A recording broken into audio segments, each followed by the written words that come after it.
Midnight Ride. The clock struck midnight as I slid into the driver's seat of my old, beat-up sedan. The night air was thick with fog, obscuring the world beyond my windshield. I could barely see the road ahead, just a dark, winding path disappearing into the mist. I had taken this route countless times before, but something about this night felt different. Maybe it was the unnerving silence or the eerie glow of the full moon. I turned the key in the ignition, and the engine roared to life. The headlights cut through the fog, illuminating the road just enough to navigate. I adjusted the rearview mirror and caught a glimpse of my own reflection.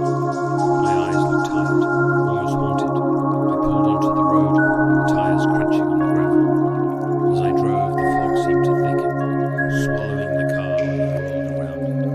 I felt a chill run down my spine, a sense of foreboding that I couldn't shake. I turned on the radio, hoping for some company, but all I got was static. Frustrated, I turned it off and focused on the road. I couldn't shake the feeling that I was being watched. I kept glancing in the rearview mirror, expecting to see something or someone behind me, but there was nothing, just the endless fog. I was starting to relax when I saw it, a figure standing in the middle of the road. I slammed on the brakes, the car skidding to a stop just inches from the figure.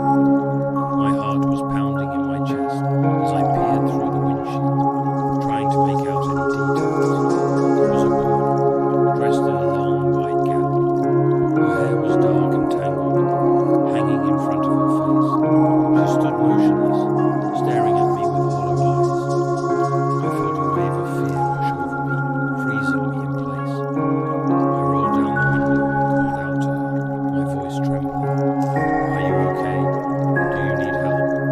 She didn't respond, just stood there staring. I felt a knot of dread form in my stomach. I knew I should drive away, leave her behind, but something compelled me to stay. I got out of the car, the cold night air hitting me like a slap in the face.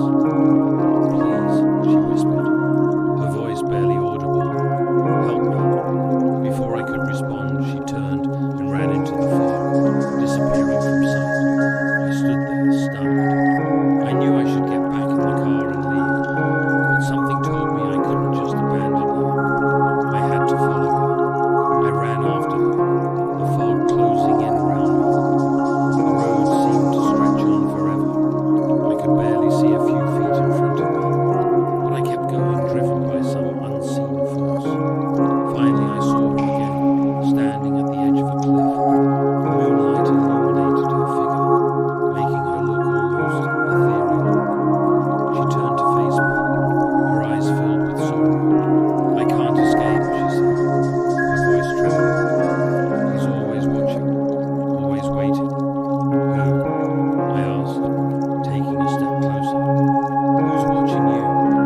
She didn't answer, just pointed to something behind me. I turned, my heart racing, and saw a dark figure standing in the shadows. It was tall and slender, with glowing red eyes that pierced through the darkness. I felt a surge of terror, my instincts screaming at me to run. But I couldn't move, couldn't take my eyes off the figure. It seemed to glide toward me, its eyes never leaving mine. I felt a cold hand on my shoulder and turned to see the woman standing beside me, her face twisted in fear. "He's here," she whispered. "He's come for us." Before I could react, the figure was upon us, its eyes burning with an otherworldly fire. I felt a searing pain in my chest, as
how far I go, I can't shake the feeling that something or someone is always watching, always waiting.